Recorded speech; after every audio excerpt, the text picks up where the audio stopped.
Hello everyone, this is the 5th Ethical Revelation Fellowship. I'm Reverend Dr. Roger Paul, and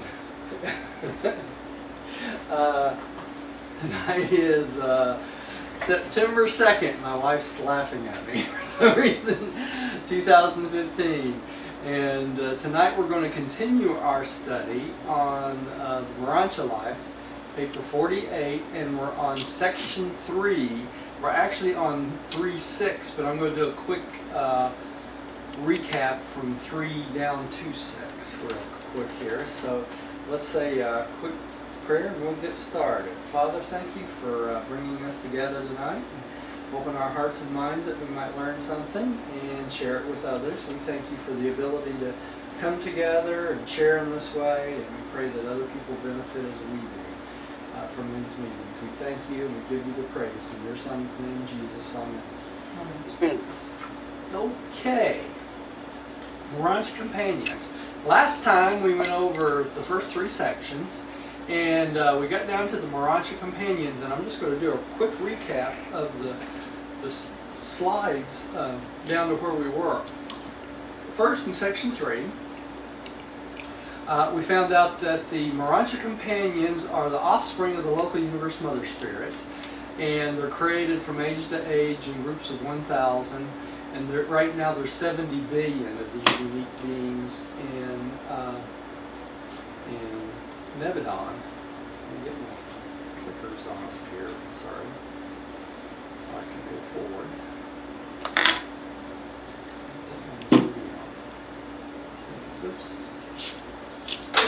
Okay. We also learned that the Morontia Companions are trained by the Melchizedeks on a special planet near Soundington, and they are in service from the lowest mansion worlds all the way up to through Soundington, and they serve under the supervision of the sons of God under the direction of the Melchizedeks. They maintain 10,000 headquarters worlds in the local universe, each on the first mansion worlds of the local system. Thousands of these were lost during the Lucifer Rebellion in Satania, and now they've all been replaced. We're at our full quota since the Lucifer Rebellion. The quota has been made up. There's 2 types of Morontia Companions, an aggressive and a retiring, and it's just by the luck of the draw which one you might work with, right? They're not sex creatures, and they're very affectionate with each other in the human sense, okay? The midway creatures of the world are our nearest kin, and then comes the Morontia Cherubim, and after them the Morontia Companions. They say that each one of them have possess a distinct and recognizable personality, and that's where we stopped. Okay, we were on this paragraph. Something of an idea of the nature of the work of these Morontia Companions may be derived from the following distinct classification of their activities in the local system, and that's where we stopped. And Rodney, would you take it up from there, please? Okay. The word something, right? No Pilgrim Guardians, number 1. The first type. I see it, way down at the bottom. Oh, okay. Okay, number 1. Pilgrim Guardians are not assigned to specific duties in their association with the Morontia Progressors. These companions are responsible for the whole of the Morontia career and are therefore the coordinators of the work of all other Morontia and transition ministers. Okay, so they help out everybody. All the transition ministers. Okay. Tim, would you take the next one, please? 2. Pilgrim Receivers and Free Associators. These are the social companions of the new arrivals on the mansion worlds. One of them will certainly be on hand to welcome you when you awaken on the initial mansion world from the first transient sleep of time. When you experience the resurrection from the death of the flesh into the Morontia life, and from the time you are thus formally welcomed on awakening to that day when you leave the local universe as a first stage spirit. These Morontia companions are ever with you. So there'll be different ones, but there'll be a Morontia companion available all the way through your progression from the day you wake up all the way till you leave Salvington, right? Okay. Millie, would you take the next one, please? Yes, companions are not assigned permanently to individuals. An ascending mortal on one of the mansion or higher worlds might have a different companion on each of several successive occasions, and again might go for long periods without one. It would all depend on the requirements and also on the supply of companions available. So, That doesn't sound good. well, yeah. Well, there's 7 million of them, so there's a lot of them to go around, but apparently there's a lot of progressors going through the mansion worlds, right? Diane, would you take the next one? 3. Hosts to celestial visitors. These gracious creatures are dedicated to the entertainment of the superhuman groups of student visitors and other celestials who may chance to sojourn on the transition worlds. You will have ample opportunity to visit within any realm you have experientially attained. Student visitors are allowed on all inhabited planets, even those in isolation. Which is us, right? We're in isolation, so even though we're in a rebellion planet and we're in isolation and the other 39 planets, student visitors are still allowed here to come and observe the chaos and everything that's going on here. So, Roger, Yeah, superhuman groups, right. which are Celestial beings. For you. Any being above that is Morontia level and above. all right, gotcha. Okay? Hey Roger, I had a question. Yeah. So section 3 of the Morontia companions, that list of 1 through 7, that's basically, are we in that list, or is this just a group of people that we're going to be introduced to going through this life, the Morontia life? Okay. What slide are you talking about, Tim? Just a question, the Morontia companions, 1 through 7, the Pilgrim Guardians, what we're reading right now, the Pilgrim Receiver. Yeah. No, we are not in that group. Those are the Morontia companions themselves. Okay, they are in those 7 groups. Okay, these are going to be the ones that are going to be helping us through the Morontia life. That's right. That's right. Okay, thank you. Yeah. So I didn't understand your question at first. Sorry about that. Okay, Maya. Coordinators and liaison directors. These companions are dedicated to the facilitation of Morontia intercourse and to the prevention of confusion. They are the instructors of social conduct and Morontia progress, for sponsoring classes and other group activities among the ascending mortals. They maintain extensive areas wherein they assemble their pupils and from time to time make requisition on the celestial artisans and the reversion directors for the embellishment of their programs. As you progress, you will come to intimate contact with these companions, and you will grow exceedingly fond of both groups, as a matter of chance as to whether you will be associated with an aggressive or a retiring type of companion. Now, what they're talking about here, these coordinators and liaison directors, they help us with social contact, what is socially acceptable as we get up each level higher and higher and higher. So as you progress up the Morontia levels from world to world and from level to level, as you get higher and higher, they train us on what is socially acceptable and what is not. And that way we won't feel like we won't be embarrassed by what we do or say and that sort of thing. So they kind of prepare us for the social conduct and social interaction between other Morontia beings as you go along, to make sure that you know what's proper and what's not. So there won't be any question about, well, will I fit in and that sort of thing. Okay? Rodney, would you take the next one, please? Yeah, it just makes me wonder if Morontia bodies can blush. They may be able to. You know? And that's why, they keep us from getting embarrassed, in groups and things like that, which is important, as you progress upward. All right. Surely would be. Number 5, interpreters and translators. During the early Monsonia career, you will have frequent recourse to the interpreters and the translators. They know and speak all the tongues of the local universe. They are the linguists of the realms. And these beings are very important to us so we can communicate with higher levels of beings that speak the higher languages until we learn them, right? All right. Tim, would you take the next one? You will not acquire new languages automatically. You will learn a language over there much as you do down here, and these brilliant beings will be your language teachers. The first study on the mansion worlds will be the tongue of Satania, and then the language of Nebadon. And while you are mastering these new tongues, the Morontia companions will be your efficient interpreters and patient translators.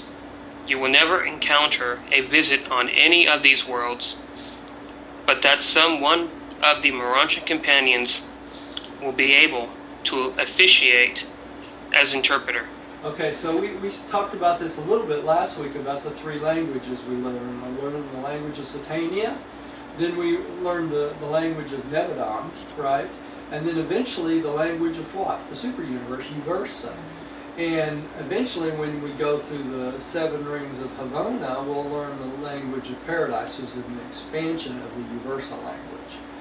Okay, so, but anyway, all the way through the Morontia experience, we'll always have Morontia interpreters available to interpret for us so that we never encounter anyone or anything that we might Oh, hey, Roger. about. Yeah. You also mentioned that we won't have a slow ability. It'll be really quick to pick up the language. That's right, Tim, because our brain functioning will be on the Morontia level. So, and they mentioned this of another type of being once before, that how quickly he could comprehend in 1 hour what it would take 1,000 years of the written language for us to comprehend. So your comprehension skills get accelerated the higher you go, faster and faster and faster. So, and that's because of the chemical makeup of the Morontia brain, I'm sure, and eventually the spiritual brain, being able to retain things. It doesn't work like here. It's not something where you have to learn something over and over and over and over. On the Morontia worlds, you are taught something once and you got it, so, which will be really nice. You know what I'm going to say, Roger, when I wake up on the mansion worlds? What's that? I'm going to say, somebody get me an Arancha book. Yeah. Please. Well, it would be nice for me. I wouldn't have had to read it all those all those times I read it. I'll think, boy, did I spend a lot of extra time. Okay. At that time, when you get there, you read it once and you got it. Got it. That's it. Tim, would you take the next one? I just read. Oh, did I'm sorry, Millie. Would you take the next one? Yes, number 6, excursion and reversion supervisors. These companions will accompany you on the longer trips to the headquarters sphere and to the surrounding worlds of transition culture. They plan, conduct, and supervise all such individual and group tours about the system worlds of training and culture. Okay, now what are they talking about here? We're allowed at certain times to journey to the headquarters worlds, like Jerusalem, from the first mansion world and the second mansion world and that sort of thing. And these companions would head up groups that go, because we're not ready to go there yet, right? They would take us sort of like a vacation, or a tour guide would take you to an unknown place and take you on a tour and explain things to you and that sort of thing. And these excursion and reversion supervisors would provide that service for us. Now this would be short tours, I'm sure. It's not something we'd be able to stay for long periods of time, but it gives you a taste of what's to come. I don't think I understand the word reversion. Reversion is what they mean in the book when they use the word reversion is reverting to past experiences, really. And that includes. That's why they say the humorous are reversion directors, because you find humor in your past experiences and past lives, so that it becomes funny to you because of how stupid we are, probably. And that's why they call them reversion directors, because they help you revert back to a previous existence or previous time, so that you can relate to now better. So Thank you. they help you remember. All right. So are these trips paid for? Yeah, I don't think you need money on the Mansion Worlds. They'll give you a free Amtrak Yeah, it's kind of like Star Trek. You know how in Star Trek they didn't need any money. So, Hey, Roger. yeah, What exactly did the exertion reversions director help you remember? they help you remember experiences of past lives for the humor's sake in it. In other words, it makes you feel more light, more entertained, reverting back to past experiences that to really are silly, like things like our fear of things and things like that. And that's what the reversion directors do. I thought that was only for the people that couldn't fuse with their adjusters, or people No, that that's for everybody. That's everybody. in paper 40 where they talk about how they have to be retold their life because they can't remember what they did. That you're thinking about people that are spirit fused. They can't remember any of their life, okay? Because they don't have any thought adjuster. The third thought adjuster is in charge of the memory patterns. So if they don't have a thought adjuster, those memories are gone. So the guardian angels and the reversion directors help them remember their past life, because they become spirit fused. Right, when you say past life, you're talking about the life that we lived in the flesh right now. Yeah, the life in the flesh. So, for instance, if you had a fear of heights or maybe of dogs, they may remind you, hey, remember when in your life you had a fear? Yeah. Mm-hmm. And we're all going to experience that? We'll all experience that, yeah. And that's where most of the humor comes, because we have a lightness and a humor in remembering things when we ourselves were silly, about life. This life, we're constantly worrying about something. And most of the stuff we worry about is of no consequence whatsoever. Okay, but we still do it. It's the human nature. You just can't stop. Trust me, I've tried.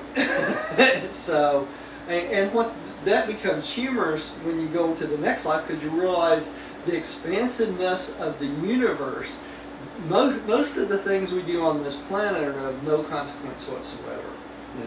The things that are of consequence are things that make us spiritually grow, and that's the important things.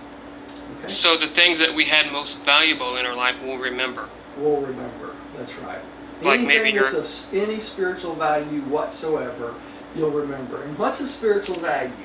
Friendships, family, relationships, things like that.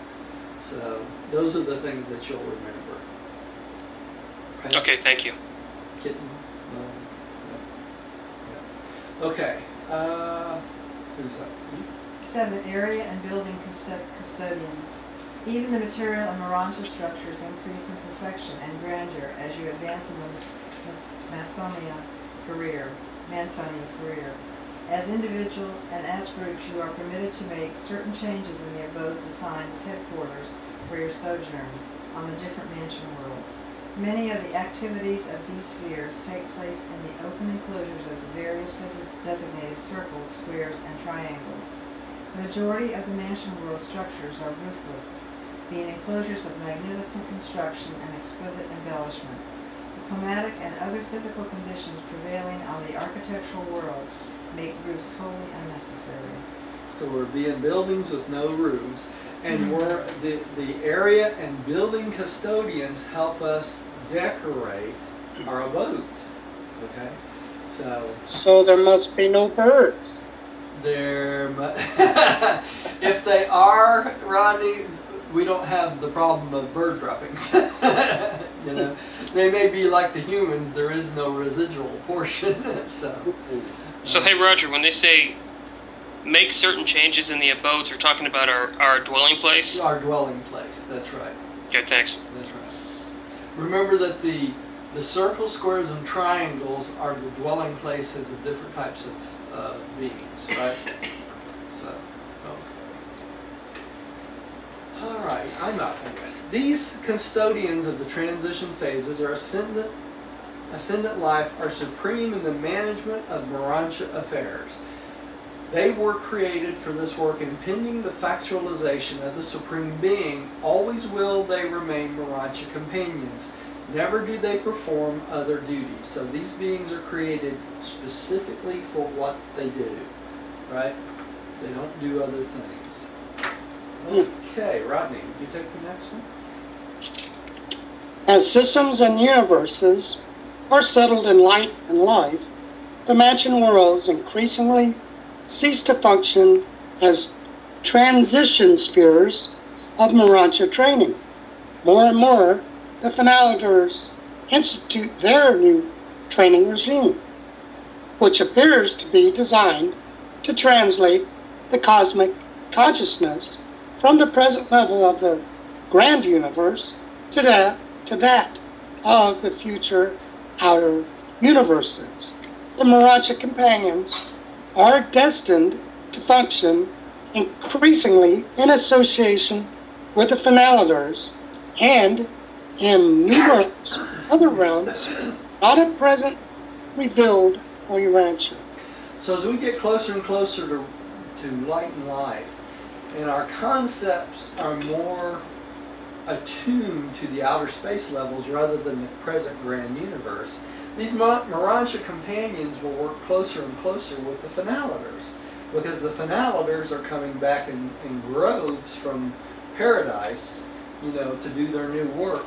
And so the Morontia companions will probably associate themselves with the Finalitors at that point to help develop the outer space levels. That's what they believe anyway. Okay. Tim, would you take the next one? You can forecast that these beings are probably going to contribute much to your enjoyment on the mansion worlds, whether your sojourn is to be long or short, and you will continue to enjoy them all the way up to Salvington. They are not technically essential to any part of your survival experience. You could reach Salvington without them, but you would greatly miss them. They are the personality luxury of your ascending career in the local universe. So they are totally for our benefit, right? All right. Next, Millie, would you take the reversion directors part? Just what I asked about, the reversion directors. Joyful mirth and the smile equivalent are as universal as music. There is a morontial and spiritual equivalent of mirth and laughter. The ascendant life is about equally divided between work and play, freedom from assignment. So, this tells us one thing. We don't get up to the mansion worlds and sit around and play our harps all day, do we? Or twiddle our thumbs, right? It says right here, our time's equally divided between work and play or freedom from assignment. Freedom from assignment is the work, right? They assign us things to do, and that's what they consider the work. It's not like we're going to be digging ditches and planting trees and that sort of thing. The work they're talking about is work about our spiritual progress. Okay? So our time will be divided between doing our work for our spiritual progress and enjoying ourselves. Right? Play. So that's what the reversion directors help us out with. Hey, Roger. Yeah. What does the word mirth mean? Mirth is laughter and joy type thing. Okay, thank you. Really. Okay. Here, could you take the next one? Celestial relaxation and superhuman humor are quite different from their human analogs, but we all actually indulge in a form of both, and they really accomplish for us in our state just about what ideal humor is able to do for you on Morontia. The Morontia companions are skillful play sponsors, and they are most ably supported by the reversion directors. Okay, so they plan things to give us this humor and give us reversion from work that they consider play. All right. you would probably best understand the work of the reversion directors if you were likened to the higher types of humorists on Morontia, though that would be an exceedingly crude and somewhat unfortunate way in which to try to convey the idea of the function of these directors of change and relaxation. These ministers of the exalted humor of the Morontia and spirit realms. So we really can't compare humor as we know it on this planet to the humor they're talking about in the Morontia spheres. The problem is this: most of our humor is on this planet is done at the expense of other beings. In other words, a lot of the humorists we have that cracks jokes about things, tell jokes about their mother-in-law, their wife, and all this sort of thing. And it's mostly degrading humor, okay? Very few humorists are able to bring out laughter and things like that without reverting back to the barbarianism that they're used to. There have been some great humorists over time. You know, you look at people like, I'm trying to think, some Bob Hope, Red Skelton, things like that always tried to have wholesome humor in their shows and that sort of thing. And that's the sort of humorist they're trying to relate these reversion directors to.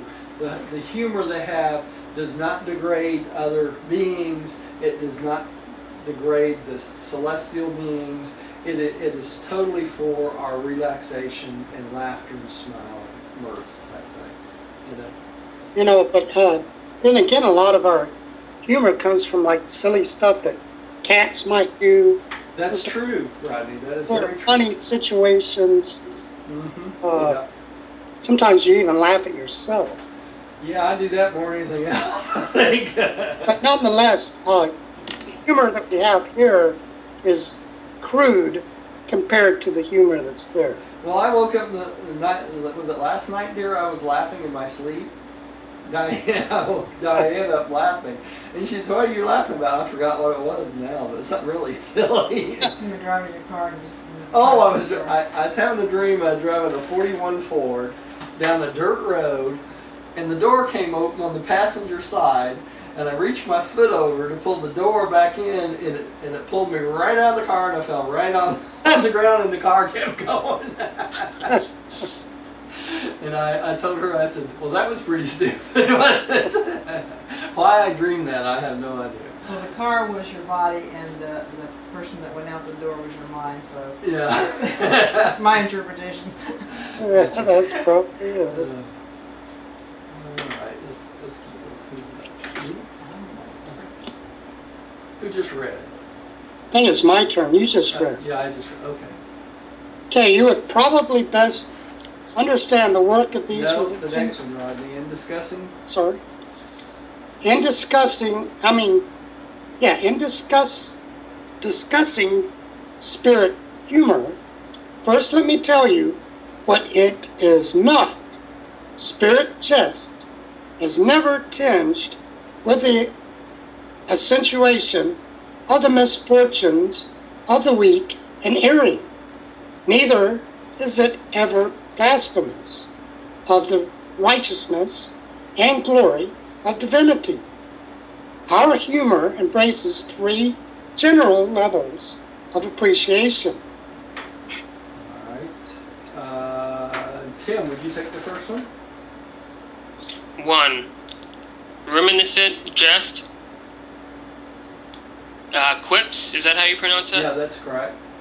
Growing out of the memories of past episodes and one's experience of combat, struggle, and sometimes fearfulness, and oftentimes foolish and childish anxiety. To us, this phase of humor derives from the deep-seated and abiding ability to draw upon the past for memory material with which pleasantly to flavor and otherwise lighten the heavy loads of the present. Okay, so this humor drawing from the past lightens our load of the present. So that means, this is interesting to me, because what it's saying here is even in the Morontia being, in our Morontia world, our Morontia life, we still feel like sometimes our tasks are heavy loads of the present. Okay? So you get assigned something and you become over concerned, or they do not want you to become over self-important too. It's the ego thing again, right? Of the work you're doing, and so it lightens the load of the present task at hand. So I thought that was kind of interesting. Well, hey Roger, what does the reminiscent jest mean? That reminiscent jest of things that we did in the past that to us we thought were important, but in reality had no importance whatsoever. Okay, thank you. That's really the best explanation I can give. Tim, would you take the next one? Number 2, current humor. The senseless of much that so often causes us serious concern. The joy at discovering the unimportance of much of our serious personality anxiety. We are most appreciative of this phase of humor when we are best able to discount the anxieties of the present in favor of the certainties of the future. Okay, so we're anxious about today when really what we should focus our time on is the certainties of what's coming in the future. And what is that? We're going to go stand before God the Father.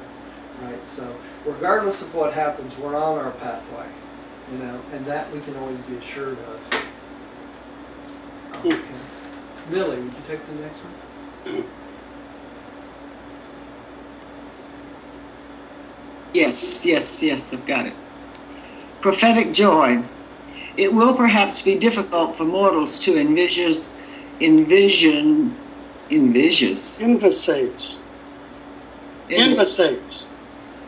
this phase of humor. Yeah. But we do get a peculiar satisfaction out of the assurance, quote, that all things work together for good, unquote, for spirits and Morontians as well as for mortals. This aspect of celestial humor grows out of our faith in the loving overcare of our supervisors and in the divine stability of our supreme directors. Yeah, it's in the overcare of our superiors, Millie. Yeah, in the divine stability of our supreme directors. So it's our faith in our overcare. In other words, our faith in beings that are put there to help us along. That's our supervisor, our superiors will always direct us in the right direction. Right? There's really no uncertainty that we have to. Oh, hey Roger. Yeah.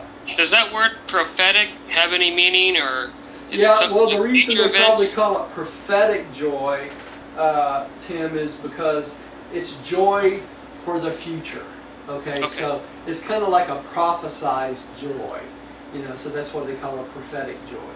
Knowing that things will work out. Things will work out, yeah. And So that's a I prophecy. stumbled over that word, envisage. That's not a word we use. Envision is a word we would use, but this seems to be an archaic word, envisage. Well, yeah, they take it out of the dictionaries probably that we use. Envisage is just our ability to foresee things, right? Envision. Yeah, envision it, really. Yeah. All right. Roger, Yeah. the going back to number 2, current humor. Apparently, we may face anxiety in the Morontia life, huh? Oh yeah, yeah. Just like in this life, Rodney, and that's important for us to know too, Rodney, because the next life is just a continuation of this life, right?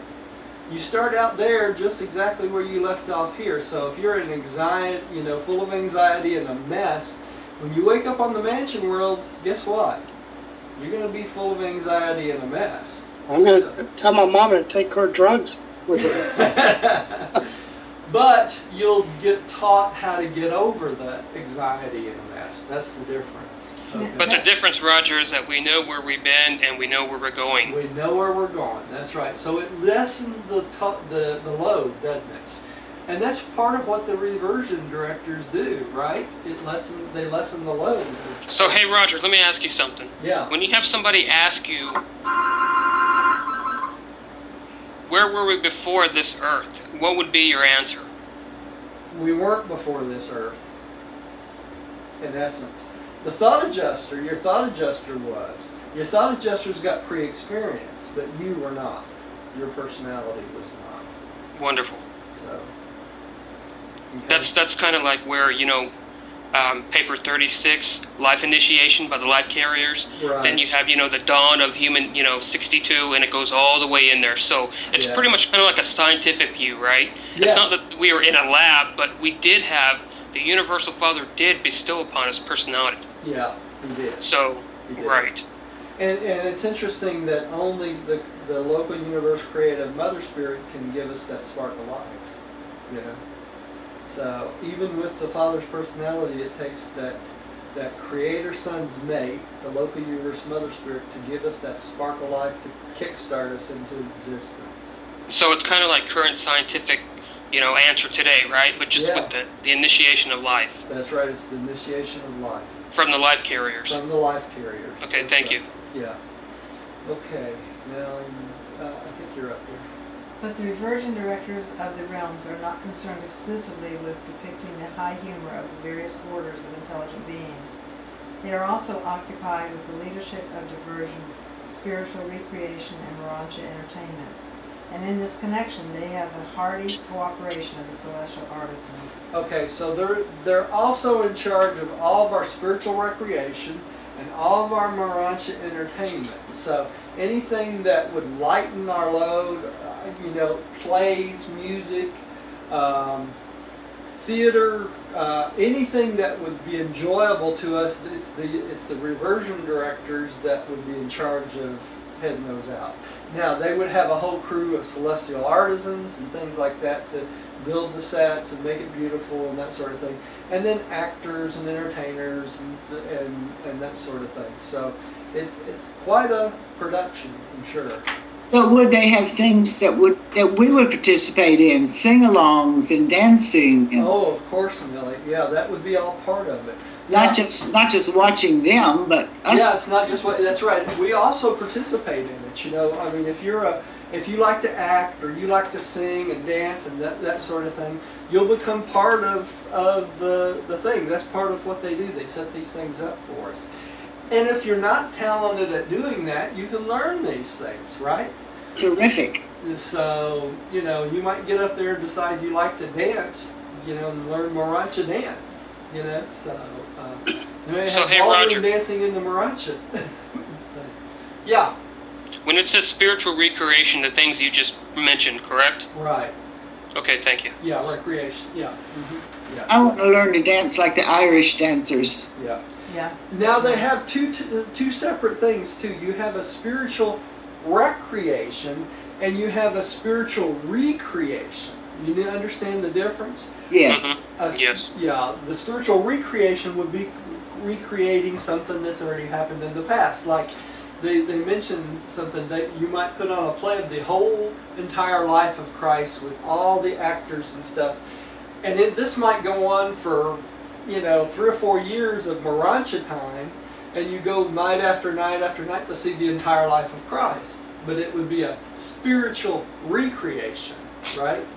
Even though it would also be a recreation, right? Right.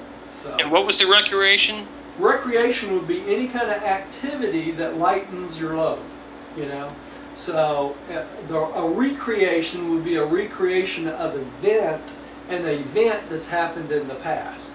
And apparently they have a lot of that because anything that's historically significant that's already happened before you get there, there's these recreations so that you can experience these things from the past yourself. When you say lighten your load, are you talking about the stress or anxiety? The stress of your spiritual progression and things like that. The whole point is to keep us balanced, right? Beings can't work on spiritual things all the time. You have to have spiritual balance. You have to spend half of your time enjoying yourself and half of your time on serious work. That's the way it works. Yeah, it's about life. It's about life, and our human life should be the same way. It really should be. We get skewed in one way or the other. It's easy. I do the same thing. I get too tied up in what's going on in my life and don't take enough time for recreation and relaxation. And we all do that. I'm bad about doing that. We get a lot done. Okay, let's keep going. Forget who's up now. I think I'm up. The reversion directors themselves are not a created group. They are recruited corps embracing beings ranging from the Havona natives down to the messenger hosts of space and the ministering spirits of time to the Morontia progressors from the evolutionary worlds. The whole range of spiritual beings, right? We are volunteers, all are volunteers giving themselves to the work of assisting their fellows in the achievement of thought change and mind rest. For such attitudes are most helpful in recuperating depleted energies. What are they talking about there? Depleted spiritual energies. You have to recharge yourself. That's why there's a rest period too. Hey Roger, what about the achievement of thought change?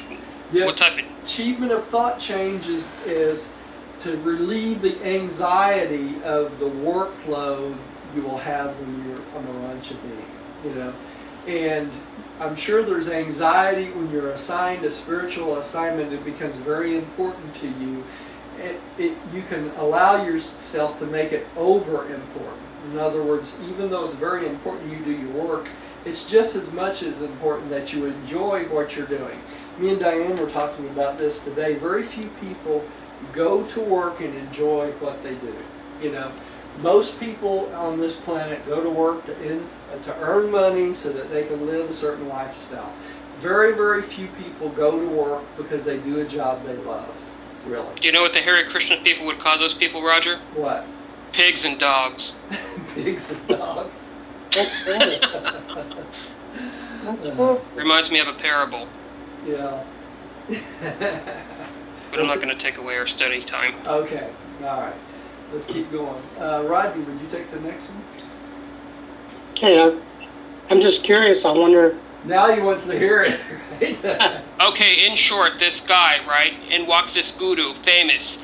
He goes up to the guy, he says, "What do you do?" He says, "Well, I work hard, I do laundry, I come home, I go sleep, I repeat." The guru replies, "So tell me, what difference between you and pig?"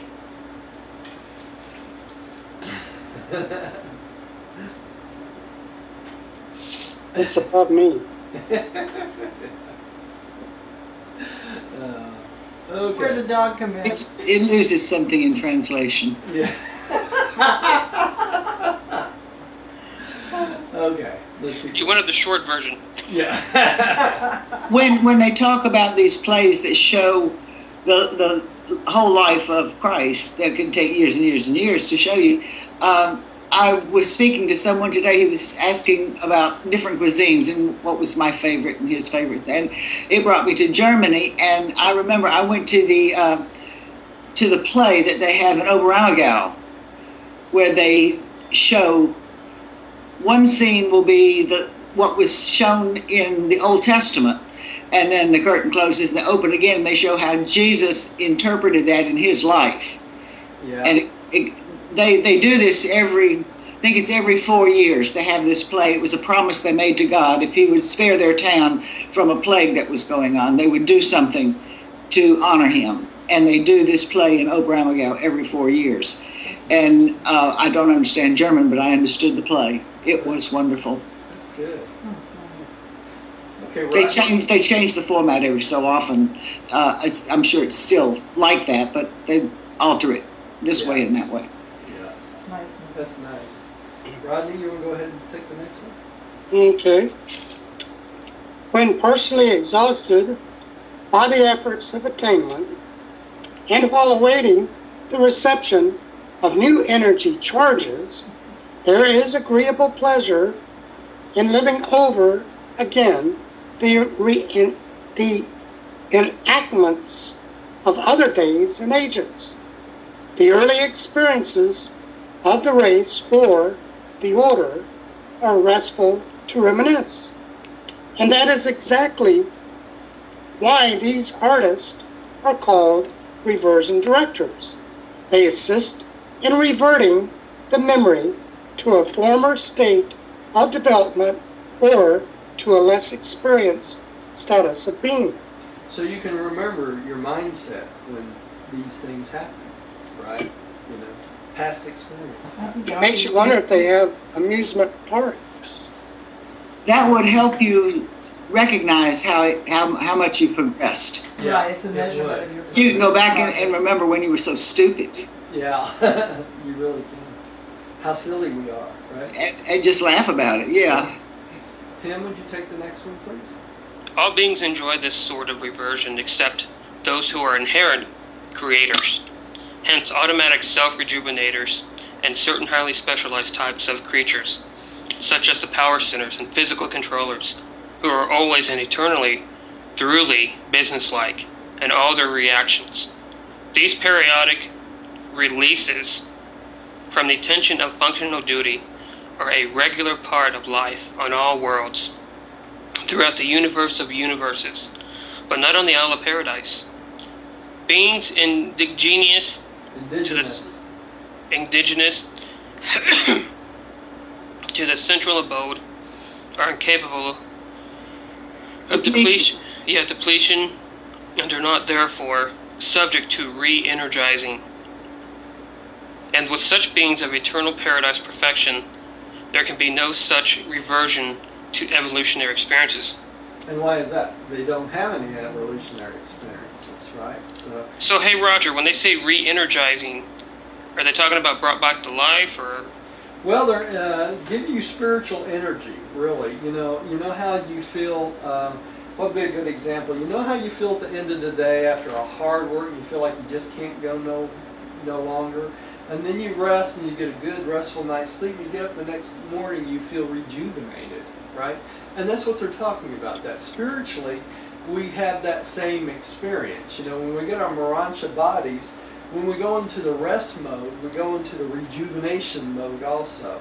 So it helps us recoup some of that lost energy we put out doing our spiritual work and that sort of thing, and even our play.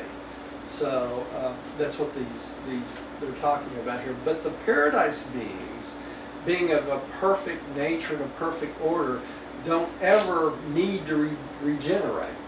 You know, they have a continuous energy system going all the time. You know, because they always have and always will be. You know, they just are, which is hard for us to understand. And when they say the word central abode, what are they talking about? I can't remember. The Isle of Paradise. Okay, thank you. Yeah. And then where they say reversion, they're just talking about what you said earlier about going to past experiences. But see, the beings of paradise don't need to revert to past experiences because they don't have evolutionary experiences, right? So there'd be no reason to do that.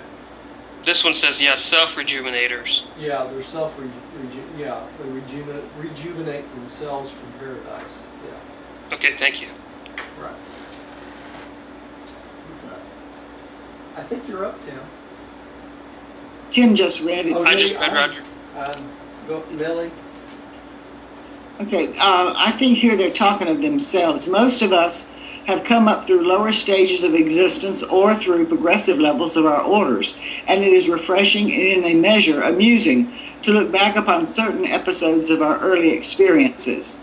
There is a restfulness in the contemplation of that which is old to one's order, and which lingers as a memory possessed of the mind. The future signifies struggle and advancement. It bespeaks work, effort, achievement. But the past savors the things already mastered and achieved. Contemplation of the past permits of relaxation and such a carefree review as to provoke spirit mirth and a Morontia state of mind verging on merriment. Okay, so we can't be serious all the time, can we? We need that rest and relaxation and humor. Okay? You? Hey, Roger. Yeah. When they say relaxation, do you have any idea what they're talking about? Just rest or taking it easy? Or No, just, it's a whole gamut of different things, Tim, from, you might go see like something like a movie or a recreation, anything that's restful to you, really. Anything that's Waterfalls. Waterfalls, walking in a park, getting on a boat and Okay, thank you. sailing across the lake. Even moral humor becomes most hearty when it depicts episodes affecting those just a little beneath one's present developmental state, or when it portrays one's supposed superiors falling victim to the experiences which are commonly associated with supposed inferiors. You of Urantia have allowed much that is at once vulgar and unkind to become confused with your humor, but on the whole you are to be congratulated on a comparatively keen sense of humor. Some of your races have a rich vein of it and are greatly helped in their earthly careers thereby. Apparently you received much in the way of humor from your Adamic inheritance, much more than was secured of either music or art. Okay. So the next time y'all say something about one of my corny jokes, this I'm going to claim my Adamic inheritance. I think they're insulting our music and art. Some of our music is Yeah. magnificent, though. Yeah. You know. Some of it's really bad, though, too. But, So we- you know, they're right. You know, we have a lot of humor that is vulgar and unkind to other beings and that sort of thing. And just like today, it's, you know, it amazes me of how much on TV and movies and stuff like that has vulgar language and that sort of thing that's unnecessary. And a lot of pranks. Yeah. Things that's unnecessary to get the point across. You know. Three Stooges. The Three Stooges, that's a little bit vulgar too. Very. Alright. So, Roger, Adam and Eve must have been comedians. Yeah, I mean- really, you know. They It probably sounds had, like it here. yeah, they probably, well, they had to be pretty humorous to come to this planet and survive, didn't they? You know, I mean, you think of the beings they were dealing with, you know, we're pretty barbaric, so that in itself would be humorous. Well, especially when you know what they expected and then what they got. Yeah, exactly. Hey, Roger, speaking of Adam and Eve, I'm trying to fill in the gaps if I can remember. Wasn't their children the one that pretty much upgraded our society? Yeah, it was. They had like 900, I've got the exact number, over 900 children before they were removed from the planet. So it was their 900 children and their grandchildren and their children and actually gave us all the violet blood throughout the planet. So that would be the missing link where That's- scientists can't figure out where That's exactly that right. link came from. And that's right. If you watch, you know, Ancient Aliens and things like that, they say about 40,000 years ago we had this influx of DNA. That's where it came from. From one woman. From one woman and one man. You know. So. Well, what's all this talk about a black man in Africa? How the species originated? You remember hearing something about that? Yeah. Yeah. Prometheus rising. Well, it's interesting that the mate that Eve took when she defaulted was a dark man, a black man. Okay, Ebony. Ebony man, yeah. So. did Okay, know- thank you, Roger. Yeah, yeah. The man that Eve chose to mate with and defaulted was a dark man. Yeah, sure was. And then he carried the seed and pretty much shit. So he carried. Yeah, well, his seed was part of the seed that spread the violet blood. See. So anyway, and their children's children. So anyway. That's neither here nor there. We'll study that when we get to it. So, all right, I think I'm up, right? Alcitania during times of play, those times when its inhabitants refreshingly resurrect the memories of the lower stage of existence, is edified by the pleasant humor of the core of the reversion directors from Urantia. The sense of celestial humor we have with us always, even when engaged in the most difficult of assignments. It helps to avoid an overdevelopment of the notion of one's self-importance, ego, right? But we do not give rein to it freely, as you might say, have fun, except when we are in recess from the serious assignments of our respective orders. So when they need to be serious, they're serious, and when they play, right? And that's the way it should be. Okay, Rodney, would you take the next one? When we are tempted to magnify our self-importance, if we stop to contemplate the infinity of the greatness and grandeur of our makers, our own self-glorification becomes sublimely ridiculous, even verging on the humorous. One of the functions of humor is to help all of us take ourselves less seriously. Humor is the divine antidote for exaltation of ego. We all need that, don't we? Amen. Yes, amen. Tim, would you take the next one? The need for relaxation and diversion of humor is greatest in those orders of ascended beings who are subjected to sustained stress in their upward struggles. The two extremes of life have little need for humorous diversions. Primitive man have no capacity therefore, and beings of paradise perfection have no need thereof. The host of Havona are naturally a joyous and exhilarating assemblage of supremely happy personalities. On paradise, the quality of worship, how do you pronounce that word? Obviates the necessity for reversion activities. But among those who start their careers far below the goal of paradise perfection, there is a large place for the ministry of the reversion directors. Okay, so the two extremes have no need for humor. Early man, when you're running around on survival mode, hunting animals, killing, and trying to eat, and that's all you're doing, you have no need for humor because that's all you concentrate on is survival, right? And the other extreme is living in paradise with God the Father, and because you're right there in the joy and worship glory of the Father, of our Father, that's right, then there's no need for humor, right? So that's what they're talking about. We're in between those two goals, and that's what the reversion directors help the most with. Billy, would you take the next one? the higher the mortal species, the greater the stress and the greater the capacity for humor, as well as the necessity for it. It is the spirit world. In the spirit world, the opposite is true. The higher we ascend, the less the need for diversions of reversion experiences.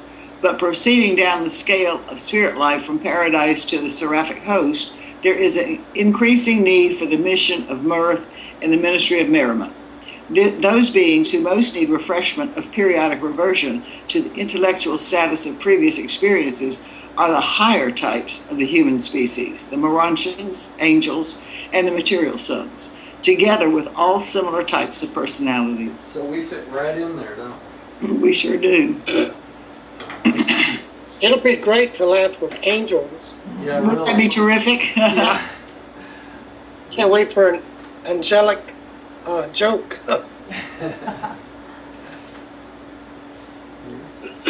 Humor should function as an automatic safety valve to prevent the building up of excessive pressures due to the monotony of sustained and serious self-contemplation in association with the inner struggle for developmental progress and noble achievement. Humor also functions to lessen the shock of the unexpected impact of fact, or of truth, rigid, unyielding fact, and flexible, ever-living truth. The mortal personality, never sure as to which will next be encountered, through humor swiftly grasps, sees the point and achieves insight, the unexpected nature of the situation, be it fact or be it truth. Okay, it's one thing I want to point out here is it talks about the human function to lessen the shock of unexpected impact of fact or truth, rigid, unyielding fact, and flexible, ever-living truth. What are we saying here? We're saying here that religion and our beliefs and what we see in the Bible and even in the Morontia book, all these facts are flexible. Things change, don't they? As we evolve, our comprehension changes, and our religion needs to do the exact same thing. So when you get too stuck on one thing and you think you know everything there is to know about one thing religiously or about truth or anything else, you've got to remember that truth is ever morphing into something different. Right? Yeah, Roger, what's truthful now may not be truthful later. That's exactly right, Rodney. That's exactly right. Hey, Roger. Yeah. You know, the repertoires use the word religion completely different than what we use here on Urantia. Yeah. So what does the word religion mean according to the Urantia papers? Well, the Urantia papers, to me, the word religion is a way of life to the Father. That's what religion is. In other words, it's a belief in God the Father as your Father and the brotherhood of man in service to mankind, everyone, every single being. And that is true religion. Everything else is just doctrines and covenants and things we believe are truth, but only those 2 points are really true religion. That's the fatherhood of God and the brotherhood of man. And that's what Jesus came to share with us, really. And could you explain to me what the word fact means and what the difference between fact and truth? Yeah, well, I don't know. The short version. Yeah, that's, you know. What are facts? What are facts? The earth is round? Is that what you're talking about? The earth is it a truth? round. There's certain amount of elements in the physical thing, and we know there's twice as many elements in the Morontia world. Those are facts, you know. The planet is made of certain material, and the atmosphere is not made of certain material, you know. But you know what I just Those are thought facts, of? but truth truth is flexible. Truth changes with the whim of deity.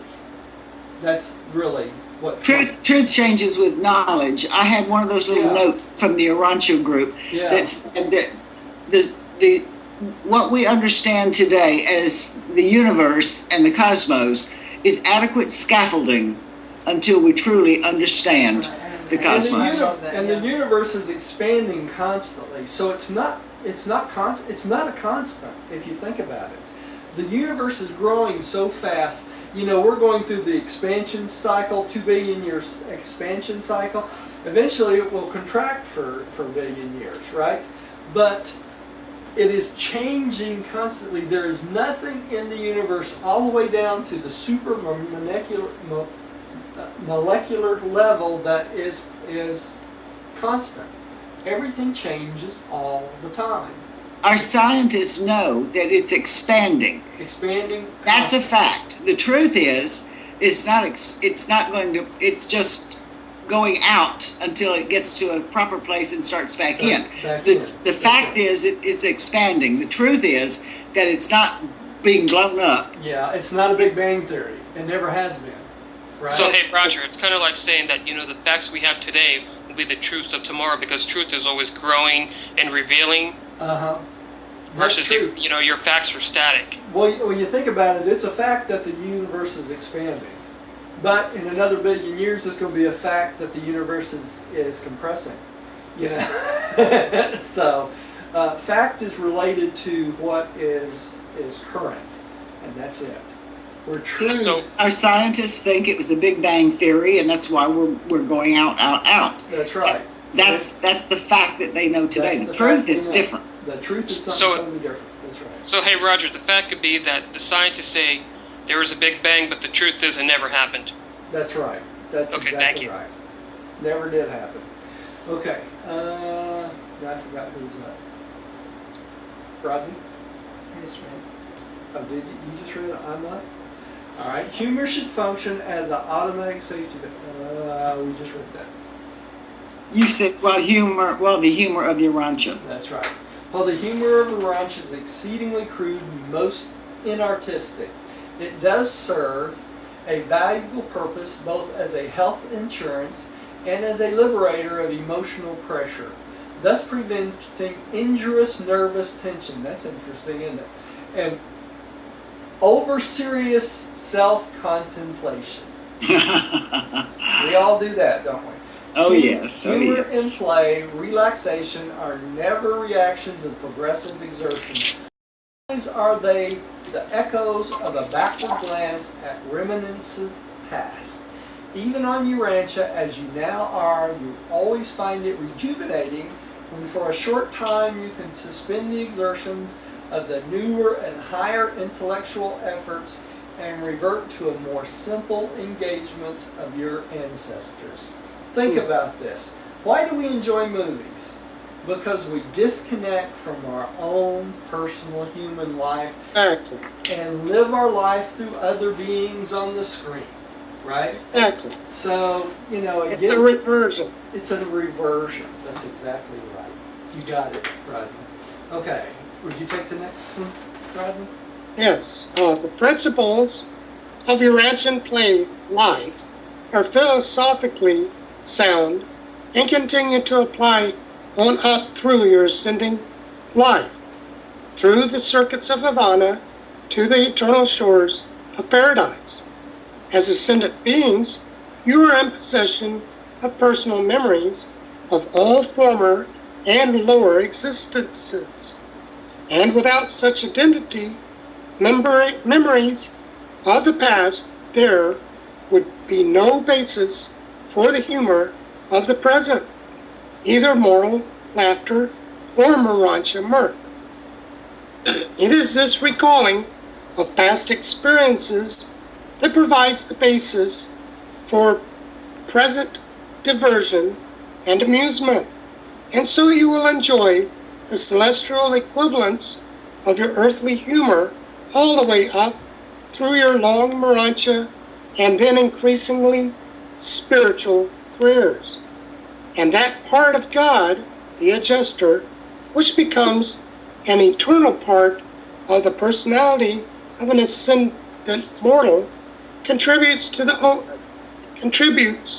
the overtones of divinity to the joyous expressions, even spiritual laughter, of the ascending creatures of time and space. So the adjuster becomes part of this, right? That's cool. Isn't that interesting? I have a big star by this and several lines highlighted. Yeah, I like this paragraph. Yeah, it's very good. All right. Let's go on to the next one. The Mansion World Teachers. Tim, would you take the first paragraph of that?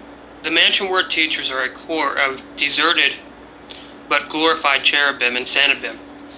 When a pilgrim of time advances from a trial world of space to the mansion and associated worlds of Morontia training, he is accompanied by his personal... You okay, Roger? Yeah. Or group seraphim, the guardian of destiny.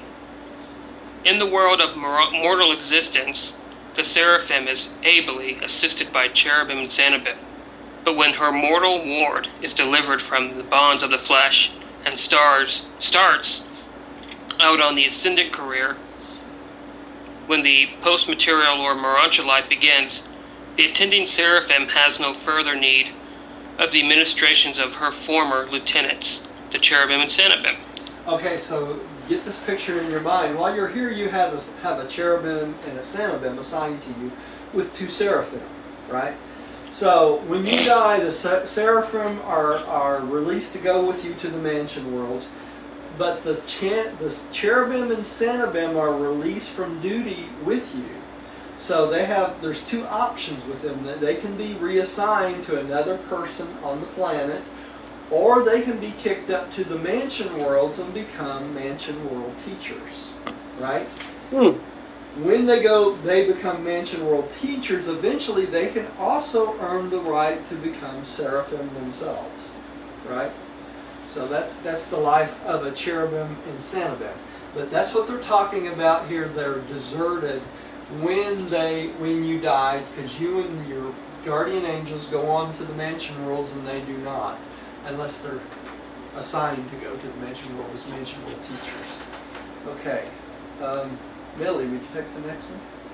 These deserted assistants of the ministering seraphim are often summoned to universe headquarters, where they pass into the intimate embrace of the universe mother spirit, and then go forth to the system training spheres as mansion world teachers. These teachers often visit the material worlds and function from the lowest mansion worlds on up to the highest of the educational spheres connected with the universe headquarters. Upon their own motion, they may return to their former associative work with the ministering seraphim.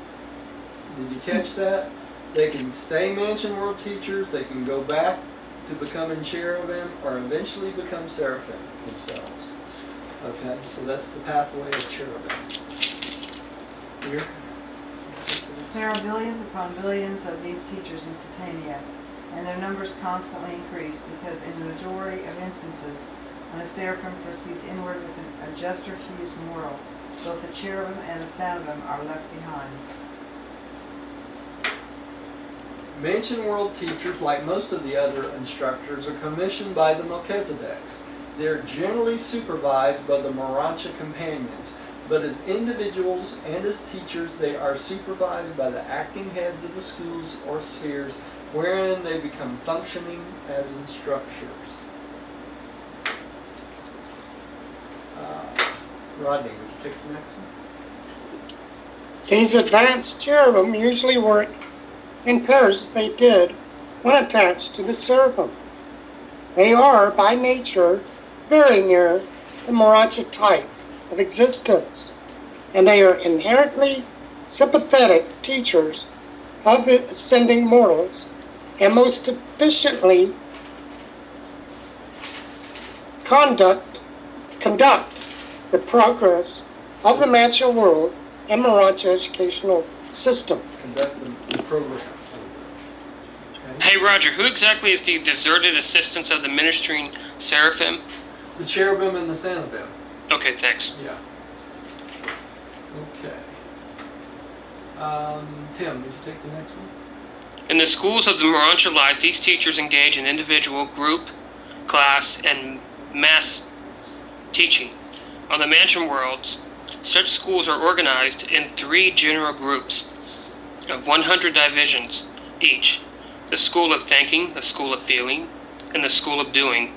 When you reach the constellations, there are added the schools of ethics, the schools of administration, and the schools of social adjustment.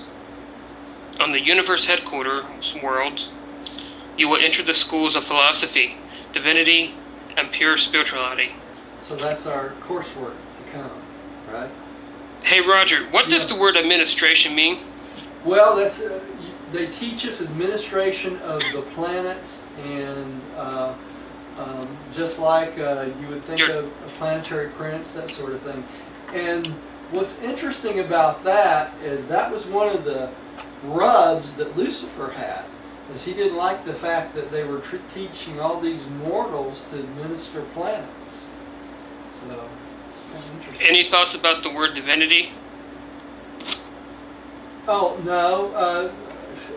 What in this use they're talking about teaching us about divinity itself, the line of deity, and it travels down through the sons, basically.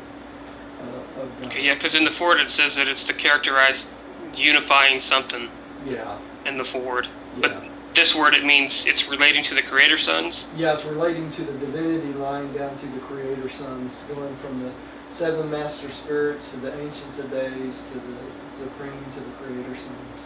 Okay, yeah, and they mentioned the word pure spirituality. Yeah, yeah. I guess it's like saying pure godlike. Yeah, well, pure spirituality, I think here they're more talking about training us on the spiritual life to come, really. Okay, thank you. Yeah. All right. Millie, we can take the next one. Those things which you might have learned on earth, but which you failed to learn, must be acquired under the tutelage of these faithful and patient teachers. There are no royal roads, shortcuts, or easy paths to paradise. Irrespective of the individual variations of the route, you master the lessons of one sphere before you proceed to another. At least this is true after you have once leave the world of your nativity. So if you think you're special and you're going to skip over stuff, guess what? Not going to happen. Okay. One of the purposes of the Morontia career is to effect the permanent eradication from the mortal survivors of such animal vestigial traits as procrastination, equivocation, insincerity, problem avoidance, unfairness, and ease-seeking. The Mansonia life early teaches the young Morontia pupils that postponement is in no sense avoidance. After the life in the flesh, time is no longer available as a technique of dodging situations or of circumventing disagreeable obligations. And that's why is that? That's because we got endless time. So you can't dodge it by saying, well, I'll just put it off for a little while and I won't have to do it. Hey, what do those words mean, Roger? I'm in trouble. Which one's the Procrastination. procrastination? That's putting something off over and over and over again. Equivocation's not taking a stand on anything, right? You equivocate from one thing to another. In other words, you take a stand on one side one day and the opposite side the next. Or just not make a point at all. Indecisive. It's indecisive. Indecisive, that's right. Insincerity, we know what that is, right? I don't need to explain that. What's insincerity mean? Insincerity is not acting sincerely according to your beliefs. That's right. In other words, you act like you believe something and are sincere about something, but in reality you're not. You walk up to somebody and say, "Oh, don't you look nice today?" When you think they look awful. Yeah. That's it. Or doesn't your hair look wonderful? I like your new hairstyle. God, she looks plunk. Problem avoidance is anything that comes up that's a difficult situation, and you, rather than tackling it head on, you skirt around it any way possible. You know, So the lesson to learn from this is always be honest with your wife. That's right. Always be honest with your wife. Or lie to her. That's right. Unfairness, we know what that is. There's millions of ways to be unfair. And ease-seeking is taking the easy path rather than the difficult path when many times you know it's the best way, right? So. Tim, my former husband was good at that. Oh, you've got a new haircut. Yeah, did you like it? Well, it's different. Oh, you poor thing. Yeah. He was avoiding saying it looks like crap or I don't like it or whatever. But he wasn't unkind. It's different. I think you're enjoying it, is what he said. Well, thank you for sharing that, Millie. Did you just read that? I think I'm up. Okay, beginning service on the lowest of the terrene spheres, that'd be Mansion World 1. The Mansion World teachers advance with experience through the educational spheres of the system in the constellation to the training worlds of Salvington. They are subjected to no special discipline either before or after they are embraced by the Universe Mother Spirit. They have already been trained for their work while serving as seraphic associates on the worlds native to their pupils of Mansion World Sojourner. They have had actual experience with these advancing mortals on the inhabited worlds. They are practical and sympathetic teachers, wise and understanding instructors, able and efficient guides. They are entirely familiar with the ascendant plans and thoroughly experienced in the initial phases of the progression career. Having served as guardian cherubim and cenobim, they know human nature backwards and forwards because they spent a whole lifetime with us, right? So they know all of our tricks and all of our excuses, so you're not going to pull anything over on them, right? All right. Rodney, would you take the next one? Many of the older of these teachers, those who have long served on the worlds of the Salvington Circuit, are re-embraced by the Universe Mother Spirit. And from this second embrace, these cherubim and cenobim emerge with the status of seraphim. There you go. So they can become seraphim, right? So, hey, Roger, when they say re-embraced, The first embrace is when they leave they're summoned to the local universe mother spirit after leaving a local planet, right? That's the first embrace, and that's when they become instructors, right? After serving as instructors for a long period of time, they can be re-summoned to the universe mother spirit and re-embraced. In other words, just like the embrace of God, it's the embrace of the mother spirit who is their creator. And at that point, they become full-fledged seraphim, and they're reassigned to a planet as a guardian seraphim for a being. So they go on the same pathway as a regular seraphim. you know, this word. embraced is, Go ahead, Rodney. embraced is like a big hug. Yeah. That's exactly what I was going to say. A hug. A hug. So this reminds me of a word, re-trinitized or something like that. Yes, it's Or the second same, times. It's the same principle. So it's the same thing as just being hugged again. Yeah. pretty much. Yeah. Okay, thank you. Sort of Yeah, think they you've talk done about- good. They talk about Trinitized being embraced by God Himself.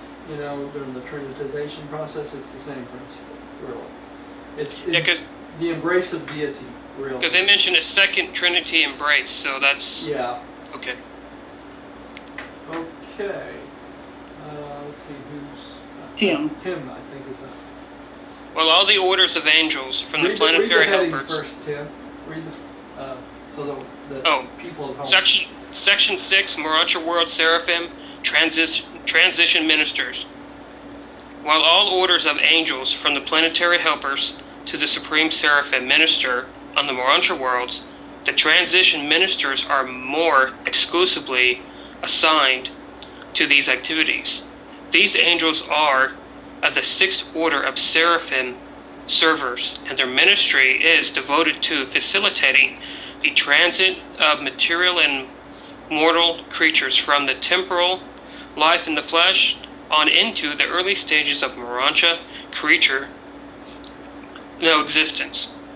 So it's Roger says it's on 7 natural worlds. existence on the 7 mantra worlds. That's right. Okay, now these transition ministers are considered 6th order seraphic servers. So they're next to the highest possible order of seraphic servers. And these are the ones that are assigned as transition ministers. And these are to help us go from Morontia beings to first stage spirits. Okay? It's just that simple. Okay? Millie, will you take the next one? You should understand that the Morontia life of an ascending mortal is really initiated on the inhabited worlds at the conception of the soul, at that moment when the creature mind of mortal status is indwelt by the spirit adjuster. And from that moment on, the mortal soul has potential capacity for supermortal function, even for recognition on the highest levels of the Morontia spheres of the local universe. Star this paragraph. It is one of the most important paragraphs in the whole book. Okay? And I'm going to explain why right now. Okay? It says right here, the Morontia life of an ascending mortal is initiated when? When we get our thought adjuster. When we get our thought adjuster. At the age of what, 5 or And why this is important is that is the conception of the soul, right at that moment. that's when the soul begins. That's it. The birth of the soul. The birth of the soul is when the thought adjuster arrives. I'm Catch glad that? this was brought out. This paragraph you're going to want to remember. Sometimes somebody's going to ask you this, and this is where you find it. Okay? So, when that thought adjuster arrives, the soul begins. It's such a mystery that they can't even explain it in the Urantia book. Okay? So, at that moment on, and it says here, from that moment on, the mortal soul has potential capacity for supermortal function, even for recognition on the higher levels of Morontia spheres of the local universe. So as far as the universe is concerned, the moment the thought adjuster arrived, the soul start, and you become what? A cosmic possible citizen at that point. You see that? So, hey Roger. Yeah. So at the age of 6, we make our moral decision, Right. and we get a thought adjuster, and then they're talking about what's a supermortal function. Supermortal function is the Morontia and spiritual lives. Okay? Okay, You thank have you. capacity for Morontia and spiritual life at that point. Now, what about the children before 5? These are wards of the universe until they're taken to the nursery world, and then at age 5, if they're pre-5 years old, then they receive their soul, right? So these children up till 5 are not considered to have souls. They're attached to their parents. All right? Something happens to their parents, what happens? At age 5, they still get their thought adjuster and their soul starts. But if they die and their parents do not, that's why when the parents awaken on the mansion worlds, the children are reawakened because they're attached to the parents until they get that thought adjuster. Right? Hey Roger, Yeah. when it comes down to a moral decision for children, what do you think would be the most accurate for children? I always come back to the same thing. The first moral decision I think for most children is sharing. When a child shares unselfishly with another child, that's a moral act. And that is usually the indication that the thought adjuster is arriving. When you see children 5 to 6 years old, when they start sharing unselfishly without the parent telling them to or anything else, or they are playing with a playmate and they start to share something from their own, a possession of themselves, of their own, with another being, they're doing what? They're loving their fellow man, right? They're sharing unselfishly with their fellow man, and that's a divine revelation. That's what that is. So that's a moral act. Like sharing your iPad. Like sharing your iPad, just like Whisper did the other day. You know, when she shares something that she cherishes like that, she's showing what? She's showing brotherhood of man, right? And the next step is the fatherhood of God, right? So, but that's why I think this paragraph is so important. It's the only one of the few places in the book it tells us when the soul starts. Okay. All right.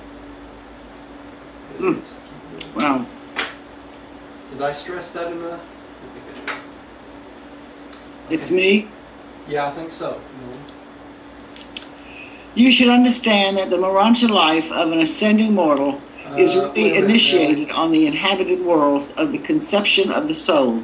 At that moment, when the creature mind of a mortal status is indwelt by the spirit adjuster, and from that moment on, the mortal soul has potential capacity for supermortal function. Oh, I read this already. Yeah, you did. It's okay, it's nice to read it again. That's all right. We heard it again. That's a good one. That's a good one. Okay. All right.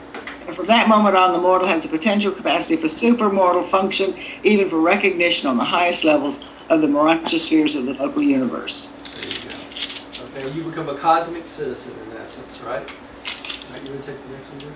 You will not, however, be conscious of the ministry of the transition seraphim until you attain the mansion worlds, where they labor untiringly for the advancement of their immortal pupils, being assigned for service in the following 7 divisions. 1. Seraphic evangels. The moment you conscientize on the mansion worlds, you are classified as evolving spirits in the record of the system. True, you are not yet spirits in reality, but you are no longer mortal or material beings. You have embarked upon the pre-spirit career and have been duly admitted to the Morontia life.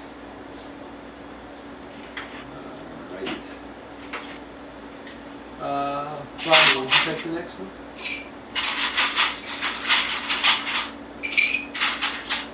Yeah, that's me. Yeah. Next. Okay, on the mansion worlds, the seraphic angels, evangels, excuse me, thank you. I missed the EV. Yeah. Will help you to choose wisely among the optional routes to Edentia, Salvington, Versa, and Havona. If there are a number of equally advisable routes, those will be put before you, and you will be permitted to select the one that most appeals to you. These seraphim then make recommendations to the 24 advisors on Jerusalem concerning that course which would be most advantageous for each ascending soul. So they make each soul gets they do this for each soul. Each and every soul. Yeah. And they make the recommendations to who? The 24 advisors. You see how important that position is, right? It's busy. Huh? And they recommend your pathway to get through, get to Salvington, Uverse, and eventually Havana, right? All right. Tim, would you take the next one? It's sort of like going to college and trying to figure out what it is you want to study. That's right, and you haven't been there, so you need help, right? You need to know what's available. That's right. Well, they must thoroughly explain each route. Yeah. So maybe there's pamphlets or something, I don't know. Well, they must explain it pretty thoroughly because, you know, we wouldn't have any experience to know what to choose from, right? So, Tim, would you take the next one? You are not given unrestricted choice as to your future course, but you may choose within the limits of that which the transition ministers and the superiors wisely determine to be most suitable for your future spirit attainment. The spirit world is governed on the principle of respecting your free will choice, provided the course you may choose is not determined to you. Detrimental. Detrimental to you. Detrimental to you, or injurious to your fellows. How could it be injured? That I cannot answer, Rodney. I have no idea. What was the question Rodney was asking?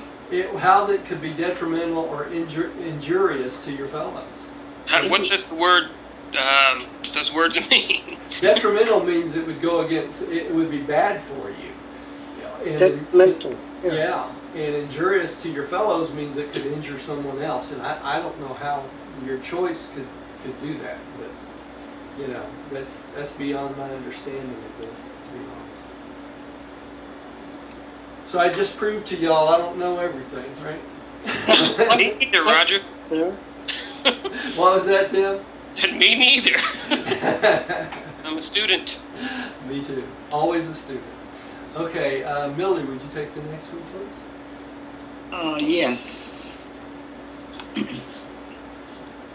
These seraphic evangels, are dedicated to the proclamation of the gospel of eternal progression, the triumph of perfection attainment. On the mansion worlds, they proclaim the great law of the conservation and dominance of goodness. No act of good is ever wholly lost. It may be long thwarted, but never wholly annulled, and it is eternally potent in proportion to the divinity of its motivation. It's interesting they call this the gospel of eternal progression, isn't it? In other words, this is the way, you know? Or the good news, right? Right, the good news, that's right. Here? Even on Morontia, they counseled the human teachers of truth and righteousness to adhere to the preaching of the goodness of God, which leads to repentance, to proclaim the love of God, which casts out all fear. Even so have these truths been declared on your world. Yeah, they have. This is interesting. Okay. The gods are my caretakers, I shall not stray. Side by side they lead me in beautiful paths and glorious refreshing of life everlasting. I shall not, in this divine presence, want for food nor thirst for water. Though I go down into the valley of uncertainty or ascend up to the worlds of doubt, though I move in loneliness or with the fellows of my kind, though I triumph in the choirs of light or falter in the solitary places of the spheres, your good spirit shall minister to me, and your glorious angel will comfort me. Though I descend into the depths of darkness and death itself, I shall not doubt you nor fear you. For I know that in the fullness of time and the glory of your name, you will rise me up to sit with you on the battlements on high. That's beautiful. Isn't that beautiful? And that's what was Absolutely. that we're going to find out. Right. So that's the original Psalm 23, right? That's it. That's the Okay, original. thank you. That's the real words. Well, Rodney, would you take the next paragraph? It explains it here. did you say it's Psalms 23? Yeah, I think it is. Yeah. Okay. Just a word here. When Jesus was on the cross, and people thought that he was doubting his Father, he was reciting Psalms, and he was reciting Psalms 20, 21, 22, 23. Yeah. Those were his favorite Psalms. And 22 is the one that has, my God, why hast thou forsaken me? Yeah. He wasn't saying he thought God had forsaken him. He was praying. He was reciting the Psalms as a prayer. Yeah. Rodney, would you take the next one? Yeah. That is the story whispered in the night, season to the shepherd boy. Sorry about that. He could not retain it word for word, but to the best of his memory, he gave it much as it is recorded today. And that's what the Psalms is, right? The shepherd boy. Oh. Right. Not exactly perfect, but he got it close. Tim, would you take the next one? These seraphim are also the evangels of the gospel of perfection attainment for the whole system, as well as for the individual ascender. Even now in the young system of Satania, their teachings and plans encompass provisions for the future age, when the mansion worlds will no longer serve the mortal ascenders as stepping stones to the spheres on high. So, some future, we know that the mansion worlds will not serve the purpose they are right now. Just to let you know, Roger, it's 7. Yeah, I know. 750, 850. Yeah, I was trying to see where we can. Where are you, in Texas? You guessed it. Where are you at, Rodney? I can't remember. We've got 3 more pages, and we might just want to save that for next week. Yeah, I think so. I think we'll stop here at the racial interpreters if that's okay with everyone. And because we have all the things on the Morontia motive, that's really good stuff. I was so happy to be here with everybody tonight. Yeah, me too. Let me Such stop the a- video. Let's say a prayer and I'll stop the video. Rodney, would you like to close us tonight in prayer? Yeah, sure.